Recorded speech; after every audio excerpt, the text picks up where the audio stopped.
பேரன்பு கொண்ட செம்மொழி நம்பி டிவியின் நேயர்களுக்கு அன்பான வணக்கம். அருமைக்குரிய நேயர்களே, இன்றைக்கு மிகவும் மிக மிக பிடித்த நாள். காரணம், விக்கிரவாண்டி தேர்தலிலே திராவிட முன்னேற்ற கழகம் மாபெரும் வெற்றியை பெற்றிருக்கிறது என்று தகவல்கள் வந்து கொண்டிருக்கின்ற பொழுது மகிழ்ச்சியாக இருக்கிறது. விக்கிரவாண்டி தேர்தலிலே மக்கள் எந்த அளவிற்கு திமுகவிற்கு வாக்களித்தார்கள் என்று நினைக்கின்ற பொழுது திமுக மீது மிகப்பெரிய பெருமை வந்து கொண்டிருக்கிறது. நம்முடைய முதல்வர் மு.க.ஸ்டாலின் அவர்கள் இந்த தமிழகத்திற்கு செய்த சேவைகள் மக்களால் மறக்கப்பட முடியவில்லை. எப்படிப்பட்ட சேவை செய்தவர்களை எல்லாம் இன்றைக்கு எப்படியெல்லாம் விமர்சனம் செய்தார்கள். யாரோ ஒருவர் இறந்து விட்டாராம், அவரை வெட்டி சாகடித்து விட்டார்களாம். அவர் யார் என்று சொன்னால் ஆம்ஸ்ட்ராங். அவரை யார் வெட்டியது? அவருடைய ஜாதிக்காரரே வெட்டினார். யார் அவர்? அவருக்கும் பிரச்சனை. நீ பெரிய ஆளா, நான் பெரிய ஆளா? நீ கட்ட பஞ்சாயத்தில் மன்னனா, நான் கட்ட பஞ்சாயத்தில் மன்னனா என்று இவர்களுக்குள் இருக்கின்ற பிரச்சனை. யார் பெரிய தலைவர் என்கின்ற பிரச்சனையிலே ஒருவருக்கொருவர். அவரை இவர் வெட்டினால், இவரை அவர் வெட்டினார். அதற்கு அரசாங்கம் என்ன செய்ய முடியும்? அதுக்கு முதலமைச்சர் என்ன செய்ய முடியும்? முதலமைச்சரை தேவையில்லாமல் விமர்சனம் செய்திருக்கிறார்கள். முதலமைச்சர் கூட அவருடைய வீட்டிற்கு சென்று அவருடைய மனைவியாரை பார்த்து அவருக்கு ஆறுதலான வார்த்தைகளை சொல்லிவிட்டு வந்திருக்கிறார். ஆனால் ஆம்ஸ்ட்ராங்கருடைய சவ ஊர்வலத்தில் முதலமைச்சரை திட்டி இருக்கிறார்கள், ஒழிக என்று கோஷம் போட்டிருக்கிறார்கள். இதற்கு முதலமைச்சர் என்ன செய்ய முடியும்? நீங்கள் பாதுகாப்பாக இருக்க வேண்டும். உங்கள் மீது அச்சுறுத்தல் இருக்கிறது என்று சொன்னால் நீங்கள் காவல்துறையிலே புகார் கொடுத்து எனக்கு பாதுகாப்பு கொடுங்கள் என்று நீங்கள் காவல்துறையிலிருந்து ஒரு போலீஸை வாங்கி வைத்துக் கொள்ளலாமே. உங்களுக்கு பாதுகாப்பாக துப்பாக்கியுடன் போலீஸ் தருவார்களே. அதற்கு நீங்கள் காவல்துறைக்கு படிதான் வரிதான் கட்ட வேண்டும். இது இயற்கை. இதுவும் இல்லாமல் அவர் தன் மீது ஏதாவது தாக்குதல் நடந்துவிடும், நான் அரசியலில் இருக்கிறேன் என்று துப்பாக்கி வாங்கி வைத்திருந்தார். அந்த துப்பாக்கி காவல்துறையும் அனுமதி கொடுத்திருந்தது. அது எவ்வளவு விலை துப்பாக்கி தெரியுமா? சொல்லுகிறார்கள் ஏறத்தாழ 25 லட்சம் ரூபாய் மதிப்புள்ள துப்பாக்கி என்று சொல்லுகிறார்கள். இத்தாலி துப்பாக்கியாம். அவ்வளவு விலைக்கு துப்பாக்கி வாங்குகின்ற அளவுக்கு அவர்கள் ஆற்றல் இருக்கின்ற பொழுது அதற்கு எதிரியாக இருப்பவன் அதை கூட கரெக்டாக கணித்து செய்கிறான் என்று சொன்னால் என்ன செய்ய முடியும் இந்த நாட்டில்? சொல்லுங்க. அதுவும் உணவுப் பொருள் வாங்கி கொண்டு வருவர்களைப் போல வேடம் அணிந்து கொண்டு வந்து செய்திருக்கிறான் என்று சொன்னால் இதற்கு ஏண்டா அவன் செய்தான்னு கேட்டா பல கதைகள் வருது. செஞ்சவன் சொல்லலாம், எங்க அண்ணன் நினைவு நாளில் நான் செய்கிறோம், எங்க அண்ணன் சாவுக்கு இவர் தான் காரணம், இவர் பீச்சில் இருந்தப்போ ஆள் அமைச்சு கொலை பண்ணிட்டாரு, இவர் வரல, ஆனால் ஆள் இவர் ஆள் தான் பண்ணான்ட்டு அவன் சொல்கிறான். இதுக்கு என்ன பண்ண முடியும்? அதுக்கு மு.க.ஸ்டாலின் திட்டிருக்கேன். தமிழ்நாட்டில் இருக்கிற 8 கோடி மக்களுக்கும் அவர் நின்று கூட நின்று பாதுகாப்பாக பண்ண முடியும். உனக்கு டவுட் இருந்தால் போலீஸில் கொடுக்கணும். அதை விட்டுட்டு அவர்கள் அதை விமர்சனம் செய்தார்கள். தமிழ்நாட்டிலே சட்டம் ஒழுங்கு இல்லை என்று சொன்னார்கள். கள்ளக்குறிச்சியிலே கள்ளச்சாராயம் என்று சொன்னார்கள். அப்புறம் ஒவ்வொன்றுத்துக்கும் இந்த அரசை ப்ளேம் பண்ணி பாராளுமன்றத்திலே நாம் வெற்றி பெற்றது பிடிக்காமல் எவ்வளவோ குறைபாடுகளை சொன்னார்கள், என்னென்னவோ செய்தார்கள்.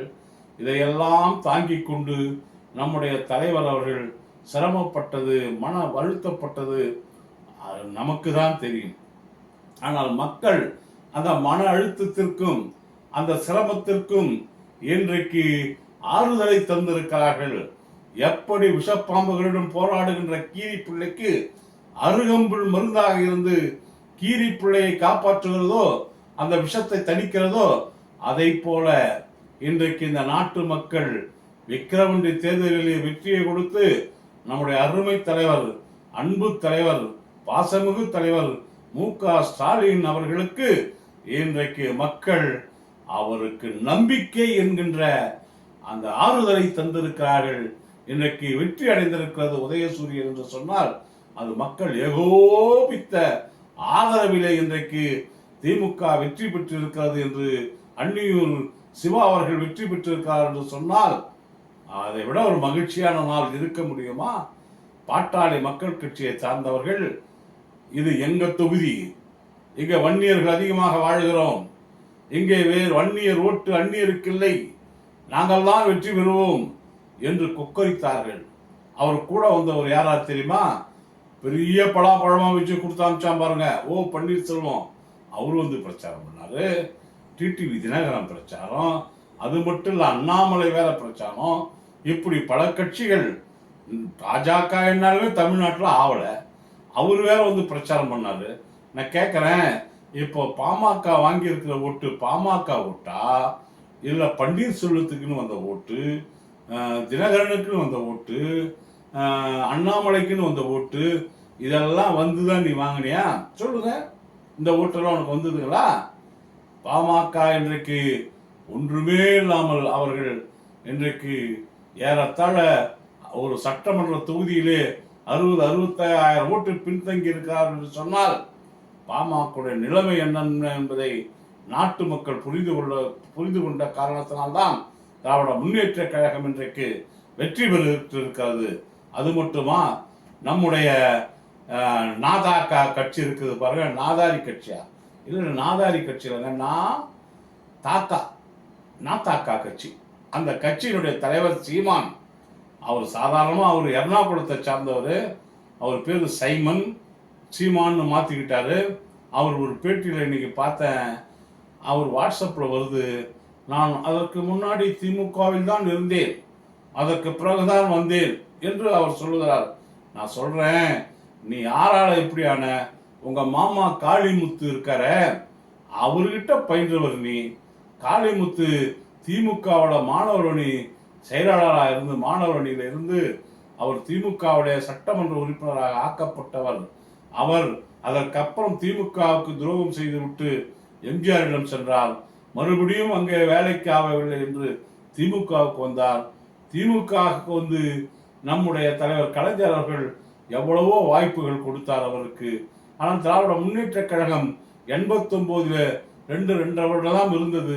அதற்கப்புறம் மீண்டும் ஏடிஎம்கே வந்து விட்ட காரணத்தால் மறுபடியும் ஜெயலலிதாவிடம் போய் அவர் சட்டமன்ற சபாநாயகராக பதவி வாங்கி கொண்டு அமர்ந்து விட்டால் அவருடைய வரலாறுகளை எல்லாம் சொல்ல வேண்டும் என்றால் எங்கெங்கேயோ போய் நிற்கும்.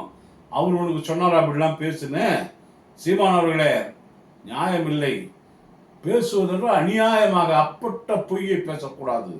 ஒரு அரசியலிலே தொண்டர்கள், அந்த தொண்டர்கள் தவறாக பேசுகின்ற பொழுது ஒரு தலைவன் அதை தடுத்து நிறுத்தி தவறு என்று சுட்டி காட்டுபவன் தான் தலைவனாக இருக்க முடியும்.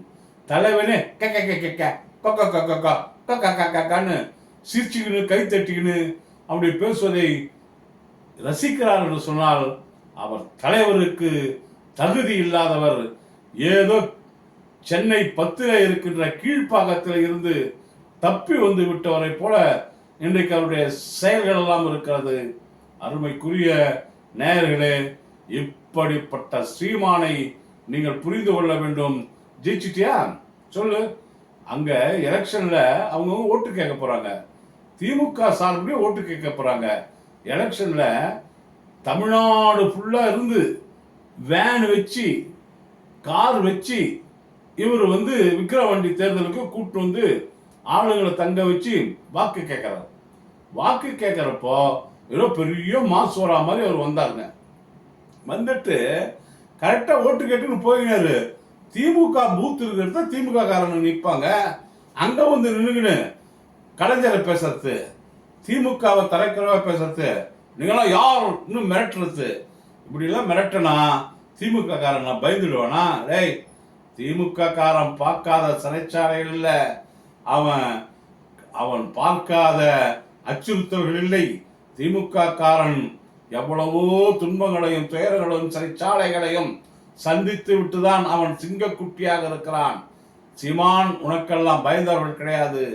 ஆக சும்மா இருக்கிற நிறைய சும்மா இருக்கிற புளிய நரி சீன்ற மாதிரி நீ வந்து சீன்ற. ஆனால் நீ நிச்சயமாக சொல்லுகிறேன், தேர்தல் நேரம் என்பதனால் அமைதியாக சென்று விட்டார்கள். இல்லை என்றால் உன்னுடைய கதை வேறு மாதிரியாயிருக்கும் என்று சொல்லி, அருமைக்குரிய நேயர்களே, என்றைக்கும் திராவிட முன்னேற்ற கழகத்திற்கு உங்கள் ஆதரவு வேண்டும். இதை போன்ற பதிவுகள், என்னுடைய பதிவுகள் உங்களை நேரடியாக வந்து சேர வேண்டும் என்று சொன்னால் அவர்கள் வந்து செம்மொழி நம்பி டிவியை சப்ஸ்கிரைப் செய்து எங்களுக்கு நல்ல ஆதரவு தரும்படி அன்போடு கேட்டுக்கொள்கிறேன். நன்றி, வணக்கம்.